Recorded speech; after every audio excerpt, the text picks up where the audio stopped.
Assalamualaikum warahmatullahi wabarakatuh. Halo semua, selamat pagi. Atau kalian jika menontonnya malam, berarti selamat malam. Kalau siang, selamat siang. Oke, kembali lagi bersama saya Aisyah. Di sini saya akan memaparkan materi terkait dengan psikologi komunitas. Ya, tentang apa ya? Oke. Makanya disimak videonya. Tapi sebelum itu, izin menjelaskan dulu bahwasannya video ini digunakan untuk memenuhi tugas ujian tengah semester ya psikologi komunitas. Oke, di sini kita akan membahas tentang perempuan dan norma sosial dan juga nanti akan dilanjutkan dengan perempuan dan modernisme. Wah, bakalan relate banget materinya dengan kita-kita yang perempuan ini. Ya, tentunya ini juga bisa menjadi bahan kajian untuk para laki-laki di luar sana. Oke, teman-teman tahu tidak ya bahwasannya menurut BPS 2024 tiga provinsi ini memiliki jumlah penduduk perempuan lebih banyak dibandingkan dengan laki-laki. Wah, tentunya ketika jumlah perempuan lebih banyak daripada laki-laki memiliki suatu titik keunikan tertentu ya. Begitu pula daerah-daerah lain yang mungkin jumlah laki-lakinya lebih banyak tentunya memiliki sisi kelebihan dan juga kekurangannya masing-masing. Kita ada daerah Yogyakarta, Jawa Timur, kemudian Sulawesi Selatan. Apakah daerah kamu termasuk? Silakan dilihat sendiri masing-masing. Kemudian teman-teman, kalau kita bicara tentang perempuan itu identik dengan menstruasi ya. Kemudian hamil, kemudian melahirkan, menyusui, yang kaitannya dengan mencetak generasi baru. Nah, ini teman-teman disebut dengan kodrat perempuan. Artinya bawaan yang sudah Allah kasih ke kita sebagai perempuan yang tidak dapat dipertukarkan dengan jenis kelamin yang lain gitu. Laki-laki tidak bisa melakukan seperti itu, terjadi seperti itu. Kemudian teman-teman, di sini menurut Plato ya, itu berdasarkan fisik sebenarnya perempuan itu lebih lemah secara fisiknya daripada laki-laki. Ya memang kita akui ya sebagai perempuan. Tapi di sini menurut Plato menekankan bahwa tidak menjadi penyebab perbedaan bakat gitu. Jadinya ya tidak menutup kemungkinan kita yang lemah ini dibandingkan laki-laki lebih unggul di bidang-bidang tertentu gitu ya. Tidak menjadi jaminan bahwa kita selalu di bawah laki-laki, tidak. Teman-teman juga pernah melihat ya bahwasannya ada atlet-atlet, wow, dia tuh mengalahkan laki-laki gitu ya. Bahkan laki-laki ada yang lemahnya itu di bawah perempuan, ada itu. Jadinya apa ya, sesuatu yang tidak menimbulkan perbedaan bakat. Walaupun kita perempuan itu memang secara fisik lebih lemah daripada laki-laki. Tuh. Kemudian didukung juga bahwasannya ciri fisik kita dibandingkan laki-laki itu lebih kecil, suara halus ya. Halus gak teman-teman? Ya, kalau dibandingkan laki-laki lebih halus perempuan ya. Kemudian perkembangan tubuh lebih cepat. Makanya tinggi badan kita itu lebih cepat berhentinya gitu ya dibandingkan dengan laki-laki. Pernah kita lihat teman kita yang laki-laki pada saat SD ya dia itu terlihat kecil gitu ya, terlihat pendek gitu ya, nggak apa-apa lah ya pendek. Kemudian ketika beberapa tahun nggak bertemu pas SMA mungkin wah kok tinggi sekali sekarang dia. Nah iya, karena biasanya itu pertumbuhan laki-laki itu lebih lambat, artinya lebih panjang periodenya gitu ya dibandingkan perempuan. Dan juga Ini perempuan lebih perasa ya teman-teman, lebih menggunakan feeling gitu daripada logika. Sudah paham lah tentunya teman-teman. Dan ini diperkuat sebenarnya oleh lingkungan kita. Karakter-karakter tersebut diperkuat gitu dengan oleh lingkungan kita. Misalnya kita baru lahir, gitu ya. Kemudian langsung disuguhi dengan boneka-boneka warna-warna yang pink kalau kita perempuan ya. Tapi kalau laki-laki coba dibeliin mobil-mobilan, artinya lebih ke arah kuat, memiliki agresivitas yang lebih tinggi dibandingkan kita. Jadi memang tidak luput dari faktor lingkungan yang membentuk kita seperti itu. Lalu kaitannya dengan norma sosial. Norma sosial sendiri adalah aturan yang mengatur bagaimana hidup di masyarakat secara sosial gitu ya, baik formal yang diatur dalam undang-undang, diatur dalam peraturan resmi tertulis, ataupun non formal ya, bisa dalam adat istiadat, kebiasaan-kebiasaan, dan juga larangan-larangan atau perintah di dalam keluarga gitu. Itu merupakan norma sosial.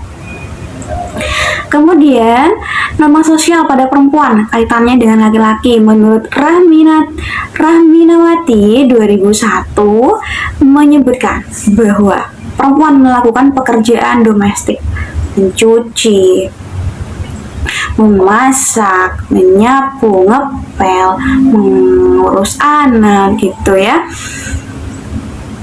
Itu yang terjadi gitu ya. Pada zaman dulu kita memang perempuan lebih cocok gitu ada di sektor domestik, di rumah tangga gitu, daripada di sektor publik.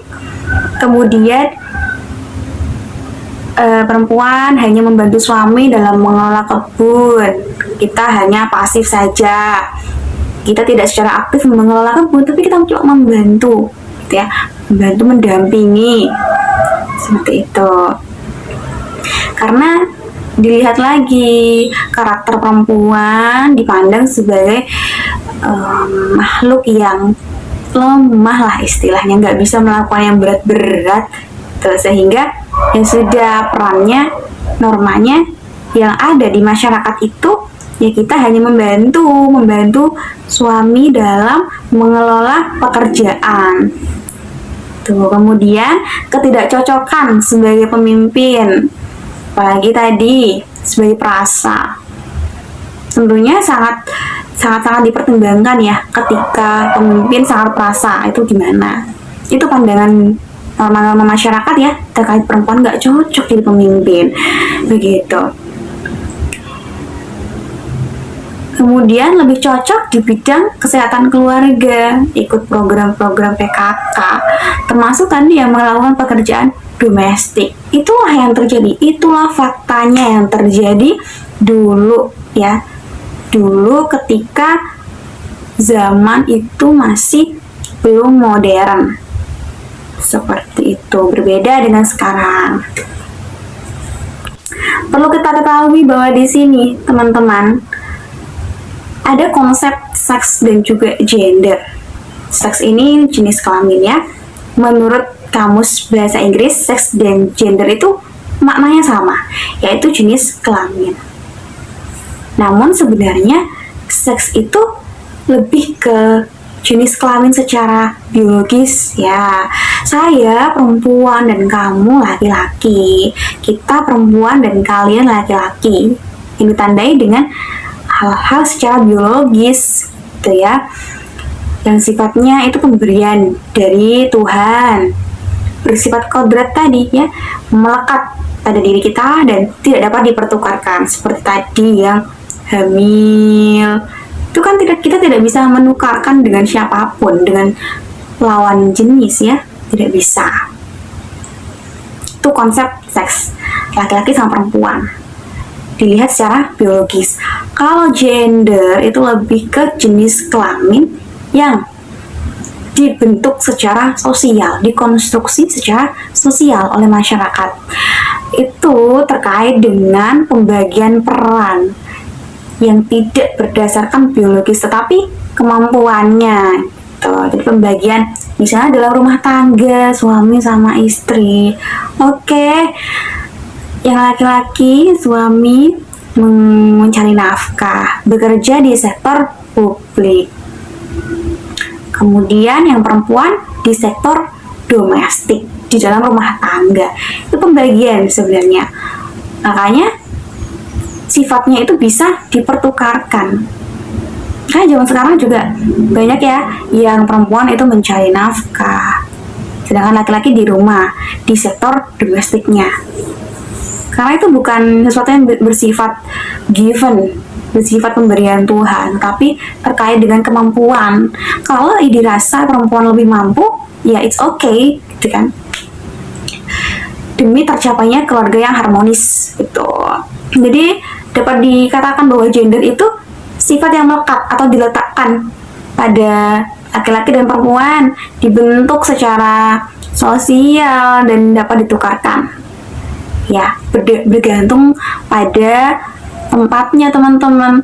Ya, mungkin gender di suatu daerah berbeda dengan di daerah lain gitu ya. Daerah saya mungkin berbeda dengan daerah teman-teman terkait dengan pembagian antara tugas laki-laki dan perempuan itu apa. Seperti itu. Menurut teori nature, perbedaan laki-laki dan perempuan ini bersifat given. Artinya pemberian Tuhan, nggak bisa dipertukarkan dan juga bersifat kodrati atau bawaan, ya. Namun jenis kelamin ini menentukan peran sosial dan norma sosial. Kita sebagai perempuan nanti melihat dari ciri biologis kita akan disesuaikan sama lingkungan. Oh, pembagian tugasnya nanti perempuan itu seperti apa. Itu tidak akan terlepas dari adanya jenis kelamin yang membentuk peran sosial. Tuh. Laki-laki dipandang lebih kuat, produktif dan geraknya tidak terbatas. Sedangkan perempuan memiliki ruang gerak yang terbatas karena ada beberapa fase di mana kita hamil, menstruasi, melahirkan, menyusui, ya. Sehingga inilah norma sosial yang terbentuk. Bahwasannya adanya pemisahan tanggung jawab bahwa perempuan itu bekerja di sektor domestik sedangkan laki-laki di sektor publik gitu. Berbeda dengan teori nurture, sedikit sama ya tapi beda. Maksud nurture itu artinya perbedaan laki-laki dan perempuan hasil dari konstruksi sosial. Bisa loh dipertukarkan peran laki-laki sama perempuan tuh bisa dipertukarkan melihat dari kemampuannya. Kemudian fungsi peran dan tanggung jawab dilihat dari sosial budaya, tidak secara biologis. Ada beberapa sinetron gitu ya, itu laki-laki yang malah bekerja di sektor domestik di wilayah tertentu gitu ya, dan bahkan yang perempuan yang bekerja di sektor publik gitu. Dan ini tidak melihat secara biologis gitu ya. Ya sudah, tergantung kemampuannya, tergantung sosial budaya yang ada di tempat tersebut.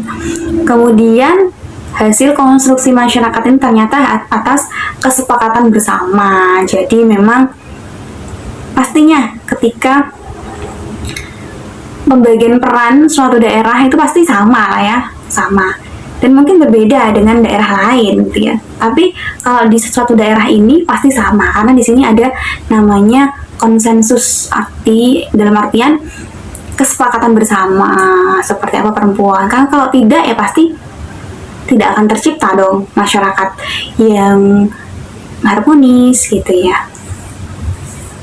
Gitu. Ya. Lalu apa yang terjadi ketika norma tadi pemisahan tanggung jawab bahwa perempuan di sektor domestik, laki-laki di sektor publik, apa yang akan terjadi gitu ya? Ada dikotomi peran gender yang melahirkan ketidakadilan, khususnya bagi perempuan ya teman-teman. Perempuan terkungkung di sektor domestik saja. Kita bekerja tanpa henti di dalam rumah, tapi kita tidak ada nilai secara ekonomisnya. Tuh. Kemudian apalagi yang didukung oleh posisi laki-laki itu sebagai kepala keluarga, ya sudah, kita sebagai perempuan ya posisinya di bawah gitu. Kemudian ini tadi yang saya sebutkan, bahwasannya sektor domestik dinilai tidak bernilai secara ekonomis dibandingkan dengan sektor publik, sehingga kita dianggap ya perannya sangat lemah gitu ya, karena kita hanya bekerja di sektor domestik yang tidak memiliki nilai ekonomis. Bahkan ketika mungkin ditanya, istrimu bekerja apa? Itu ya misalnya, terus suami bilang, dia nggak kerja, dia di rumah saja. Hei, tidak kerja ya. Kita juga kerja, itu namanya. Itu bekerja di sektor domestik, tapi tidak bernilai secara ekonomis. Tolonglah ya hargai perempuan. Seperti itu. Sehingga teman-teman, di sini ada bias gender ya. Pandangan yang membedakan peran, kedudukan, dan tanggung jawab antara laki-laki dan perempuan yang menyebabkan ketidakadilan bagi perempuan utamanya. Selanjutnya, norma sosial pada perempuan biasanya juga ini patuh dan hormat pada suami. Ini juga sesuai dengan agama kita ya, bahwa kita memang harus patuh pada suami. Kemudian bertanggung jawab pada segala pekerjaan domestik. Segala hal yang berurusan dengan domestik, perempuanlah ahlinya gitu ya. Itu yang terjadi di masyarakat. Kemudian secara ekonomi bergantung pada laki-laki. Ya karena perempuan tidak bekerja di sektor publik ya, hanya di sektor domestik yang tidak ada nilai ekonomisnya, sehingga ya sudah bergantung pada laki-laki gitu ya secara ekonomi. Kemudian melahirkan perasaan atau konsep perempuan yang inferior. Kok posisi perempuan di bawah banget ya? Seperti tidak ada harganya. Seperti ada di bawah pengaruh laki-laki ya, gitu. Bahkan pada zaman dulu perempuan menjadi tumbal untuk dewa ya, bila alam tidak bermanfaat. Seperti Sungai Nil.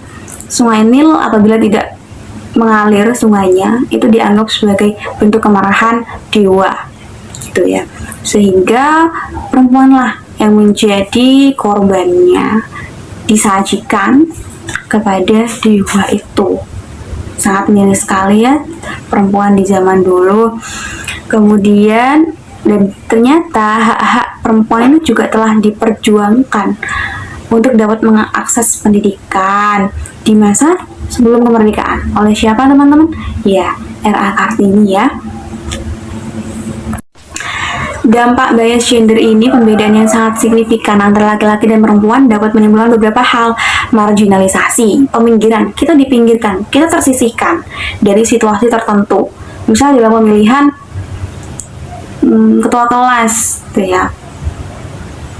Bahkan perempuan ada yang tidak boleh di dalam mencalonkan diri sebagai ketua kelas. Tuh, sehingga kaum perempuan tersisihkan. Kemudian subordinasi, kita menjadi bagian dari laki-laki. Secara ekonomi tadi, kita yang bergantung pada laki-laki ya dianggap sebagai bagian dari laki-laki gitu ya. Kita nggak punya identitas sendiri, kita nggak punya keputusan sendiri. Kita harus terus-menerus bergantung dengan laki-laki. Kemudian stereotip yang negatif, pelabelan yang negatif. Perempuan tuh lemah, nggak cocok jadi pemimpin. Nah, itu dampaknya ke kita-kita. Kemudian beban kerja yang tidak profesional, karena perempuan identik dengan pekerjaan domestik gitu ya. Sehingga ketika perempuan itu bekerja di sektor publik, dia akan mengalami bias, bukan bias tapi peran ganda ya, peran ganda. Dia bisa bekerja di publik, cuma dia tidak bisa meninggalkan peran domestiknya. Kemudian pekerjaan domestik sepenuhnya milik perempuan, ya sudah itu jelas ya, norma yang terbentuk di dalam masyarakat seperti itu. Sehingga kalau misalnya ada laki-laki yang melakukan pekerjaan domestik, lah istrinya kemana? Loh, kenapa seperti itu? Apakah dia juga tidak boleh melakukan hal-hal di sektor domestik? Boleh-boleh saja ya sebenarnya. Kemudian adanya perbedaan perlakuan perihal bahasa dan tingkah laku. Misalnya ketika mengucapkan kata-kata kotor perempuan gitu ya, udah tuh langsung dijudge perempuan nggak apa namanya, kurang sopan, kurang ajar, bukan perempuan yang baik-baik. Berbeda ya dengan laki-laki. Laki-laki cenderung ya difleksibelkan gitu, tidak terlalu yang dicap buruk ketika mengatakan sesuatu yang kurang pantas. Perlakuannya beda, secara sosial beda gitu. Kemudian perempuan lebih dekat dengan norma-norma kesopanan dibandingkan laki-laki, jelas sekali. Ketika mungkin laki-laki menggunakan celana pendek gitu ya, it's okay, mereka nggak apa-apa. Padahal ya seharusnya kan celana panjang ya untuk menunjang kesopanan ke dalam kegiatan masyarakat misalnya. Tapi ketika perempuan gitu ya menggunakan pakaian yang tidak sesuai dengan masyarakat, langsung dijudge, langsung dianggap ya kurang ajar lah, tidak baik-baik seperti itu. Kemudian orang tua cenderung memprioritaskan pendidikan bagi laki-laki daripada perempuan. Ini menurut Nur Saptiani et al. 2019. Pernah juga ada suatu cerita gitu ya. Ketika orang tua memiliki dua anak, satunya laki-laki, satunya perempuan. Orang tua pada zaman dahulu itu akan lebih memprioritaskan pendidikan pada laki-laki karena dianggap bahwa ya mereka nanti akan bekerja di sektor publik, pendidikan sangat penting. Tuh. Berbeda dengan perempuan, ya udah nggak apa-apa ngalah, walaupun kita lebih tua ya sebenarnya posisinya itu, tapi mengalah karena mungkin nanti kita bekerja di sektor domestik gitu. Padahal sejatinya bekerja di sektor domestik juga butuh ilmu ya untuk mendidik anak, sehingga bagaimana menciptakan generasi yang berkualitas. Itu dimulai dari orang tuanya dulu, dimulai dari ibunya dulu, seperti itu. Kita juga sedikit menyinggung ya teman-teman terkait dengan pola relasi suami istri gitu ya, terkait dengan pembagian peran atau gender di dalam rumah tangga. Ternyata teman-teman, kalau misalnya posisi laki-laki itu di atas dan posisi perempuan di bawah, dia tidak punya kuasa apapun, rentan terjadi konflik. Ini konflik rentan terjadi bila struktur keluarga vertikal, artinya laki-laki ada di atas menguasai dan perempuan di bawah. Tuh beda dengan keluarga yang ideal ya, dengan struktur yang horizontal, laki-laki sama perempuan itu memiliki kedudukan yang sama gitu, tetap menghargai perbedaan hak-haknya, kesamaan hak-haknya gitu, dan mendorong perubahan positif bila diterapkan pada keluarga yang egaliter, keluarga yang setara gitu ya, akan lebih baik gitu. Artinya kita bisa meminimalisir terjadinya konflik apabila hal ini terjadi gitu teman-teman. Kemudian dampak ideologi patriarki bagi perempuan. Ideologi patriarki itu ya kepercayaan gitu ya, pengetahuan masyarakat ya tentang bahwa laki-laki yang menjadi penguasa gitu, yang menjadi pemimpin. sehingga dampaknya adalah terputusnya akses terhadap sumber daya ekonomi, pendidikan ya bagi perempuan, kemudian jam kerja yang lebih panjang dan tidak bernilai secara ekonomis dalam sektor domestik tadi. Gitu. Ternyata itu juga dampak dari budaya kita ya, budaya patriarki ya. Oke, itu teman-teman terkait dengan chapter pertama terkait perempuan dan norma sosial. Sekarang kita lanjut, perempuan dan modernisme. Oke, modernisme di sini adalah fase dimana ya proses menghasilkan perubahan dengan misi mendongkrak hal-hal yang tradisional menjadi lebih modern, menjadi hal-hal yang lebih rasional. Ya, mungkin yang semula mitos menjadi logos gitu. Kepercayaan-kepercayaan itu sudah mulai ditinggalkan walaupun masih ada. Hal ini dimulai pada abad 19 yang ditandai dengan berkembangnya teknologi yang dulunya manual, sekarang sudah berbasis mesin. Yang dulunya bajak sawah itu menggunakan apa? Tenaga sapi ya, sekarang sudah ada traktor, itu mesin traktor gitu. Kemudian apa dampaknya bagi perempuan dalam adanya modernisme ini? Perempuan tidak hanya di sektor domestik, bisa pula publik ya, sehingga nanti akan menimbulkan peran ganda. Perempuan bisa bekerja di sektor publik, tapi tidak bisa untuk meninggalkan sektor domestik. Kaitannya dengan sebagai ibu nantinya. Menjadi perempuan karir, tapi tidak dapat melepas peran domestiknya. Kemudian bisa dilihat juga bahwa zaman sekarang ini sudah masuk modernisme ya. Banyak yang perempuan sudah bekerja di sektor publik, menjadi pengusaha, dokter, psikolog gitu ya, dan lainnya, dan masih banyak lagi. Nah, kemudian di zaman sekarang juga, zaman modernisme ini, akses perempuan terhadap pendidikan tuh sudah terbuka luas gitu ya.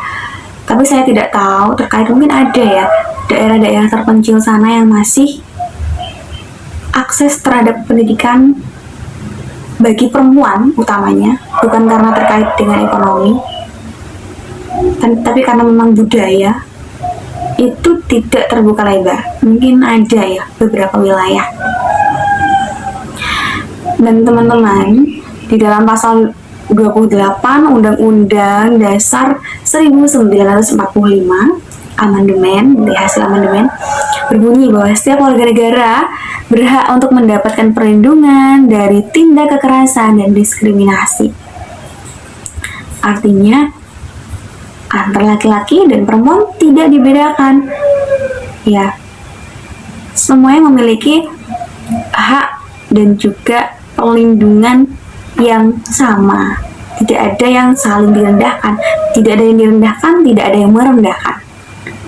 Seperti itu. Tapi yang terjadi pada masa saat ini banyak ya teman-teman, kasus-kasus yang masih merajalela terkait dengan kekerasan pada perempuan, pelecehan seksual, dan itu sangat miris sekali kalau terjadi pada anak-anak. Bahkan banyak loh yang terjadi pada anak-anak. Dan peran orang tua sangat penting. Kemudian, apa kata Broverman, tokoh feminisme? Nah, di masa modernisme juga lahir pemahaman atau paham feminisme. Gitu ya. Yang mengatakan bahwa walaupun laki-laki dan perempuan tidak sama secara biologis, secara kekuatan beda, tapi sama dalam hal martabat dan juga harkatnya. Salah kebalik ya, harkat dan juga martabat. seperti itu. Jadi kita sama dengan laki-laki itu sama. Kita juga butuh perlindungan. Kita juga tidak mau diabaikan, gitu ya. Kita juga mau untuk bisa mengambil kesempatan di dunia ini, sama seperti laki-laki. Kita juga ingin melihat indahnya dunia luar selain di dunia domestik itu. Dan perempuan hebat ya, bisa seimbang gitu antara antara tugas domestiknya dengan tugas di publiknya. Hingga lahirlah beberapa paham feminisme ya. Ada feminis liberal, radikal, eksistensialis, dan postmodern ya. Akan dijelaskan oleh kelompok selanjutnya. Dan saya cukupkan sampai di sini untuk materi ini. Materi kita sudah selesai teman-teman, terkait dengan terkait dengan perempuan, norma sosial, dan modernisme. Saya harap kita sebagai perempuan di dalam masa modern ini bisa benar-benar mengambil kesempatan, dan kita juga perlu memilah-milah ya, dengan siapa kita harus bergaul. Kalau rasanya bergaul dengan laki-laki yang masih memiliki budaya patriarki, ya tolong jangan dipertahankan gitu, karena bahaya teman-teman, bahaya sekali bagi kita sebagai perempuan.